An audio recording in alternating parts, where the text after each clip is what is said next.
నేను మీకు విజ్ఞప్తి చేస్తా ఉన్నా. 162 మంది ఆటో డ్రైవర్లు ఇప్పటికే ఆత్మహత్య చేసుకున్నారు.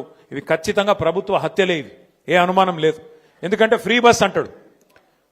ఫ్రీ బస్ కూడా ఫ్రీ ఎట్లయితుంది నాకు తెలియక అడుగుతా. లేడీస్కు ఫ్రీ అట, మగవాళ్ళకు డబల్ టికెట్ అట. అది ఫ్రీ ఎట్లయితుంది? అదే మళ్ళీ ఇంట్లో ఉండే పిల్లలకు, ఇంట్లో చదువుకునే పిల్లలు ఉంటే వాళ్ళ బస్ పాస్ ఛార్జీలు 25% పెంచిండు. అప్పుడు మొత్తం ఇంటి మీద ఎక్కువ పడ్డట తక్కువ పడ్డట. మరి అదేం ఫ్రీ బస్సు నాకైతే తెలియదు. ఏమనంటే free bus okay, free bus పెట్టు, కానీ ఇటు ఆటో ఓనర్లను కూడా కాపాడు. చనిపోయిన 162 మంది ఎవరైతున్నారో ఆటో ఓనర్లు వాళ్ళ లిస్టు కూడా అసెంబ్లీలో నేను ఇచ్చిన, ముఖ్యమంత్రికి తెలియక కాదు, పేరు ఇచ్చిన, ఊరు పేరు ఫోన్ నంబర్తో సహా లిస్టుతో సహా ఇచ్చినాం.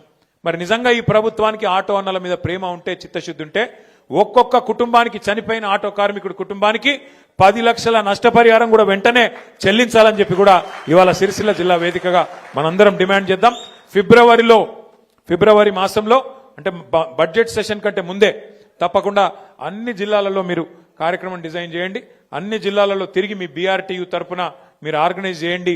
ఫిబ్రవరిలో హైదరాబాద్లో ఒకవేళ ఈ ప్రభుత్వం ముందుకు రాకపోతే బడ్జెట్లో పెట్టేందుకు మనమే కొట్లాడదాం.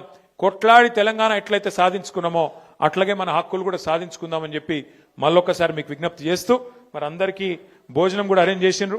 ఇంకొక మాట లక్ష్మీనరసింహరావు గారు కూడా ఒక మంచి మాట చెప్పిండు. వేములవాడలో మళ్ళీ సెపరేట్గా మండలాల వారీగా నేను మా వాళ్ళతో కూర్చొని హెల్త్ కార్డులు కూడా అందజేస్తా అని చెప్పిండ్రు. చాలా చాలా సంతోషం. ఇల్లంతకుంట బోయిన్పల్లి అంటే మరి హెల్త్ కార్డులు అందరికీ ఇవ్వాలి, మరి ఓన్లీ వేములవాడలకి ఇవ్వరు. మొత్తం జిల్లా మాట తీసుకున్నాం, మొత్తం జిల్లాకి ఇస్తా అన్నాడు సారు. కాబట్టి ఆరోగ్య బీమా అట్లాగే ప్రమాద బీమా 2 కూడా వచ్చినాయి. మీ అందరికీ కేసీఆర్ గారి తరఫున హృదయపూర్వకంగా శుభాకాంక్షలు తెలియజేస్తూ జై తెలంగాణ.